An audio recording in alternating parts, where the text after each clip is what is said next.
বারবার আমি বলি, শেষ জামানায় কৃষিকাজ সবচেয়ে ভালো একটা অপশন।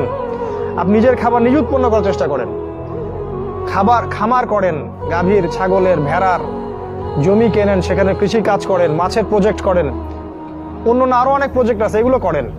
ওই শহরায়নের দিকে দৌড়াবেন না, ওইটা ধ্বংস হতে যাচ্ছে সামনে। ব্যাংক থাকবে না, ডলার থাকবে না, আমেরিকা এবং পশ্চিমা বিশ্ব বলে কোনো দেশের অস্তিত্ব সামনে বিশ্বে থাকবে না, কাগজের টাকাও থাকবে না, ইলেকট্রনিক মানি হয়ে যাবে সব। আপনার সম্পদ তার লুটে পুটে খাবে এবং ইসরায়েল থেকে সব নিয়ন্ত্রণ করা হবে, ওই ইসরায়েল থেকে যেটা ইহুদিরা দখল করে রাখছে। সামনের অবস্থা খুব ভয়ঙ্কর। তাই সুদ ছাড়তে হবে, আপনাকে ঘুষ ছাড়তে হবে। আমাদের গভর্নমেন্টের সবচেয়ে বড় সমস্যা কি জানেন? মানে আমাদের এই সেকুলার দেশগুলোর যে রাষ্ট্রপ্রধান যারা হয়, সে যে দলেরই হোক না কেন, সবচেয়ে বড় সমস্যা হচ্ছে দুর্নীতি। সবচেয়ে মেজর সমস্যা। প্রতিটা সেক্টরে যাবেন, করাপশন।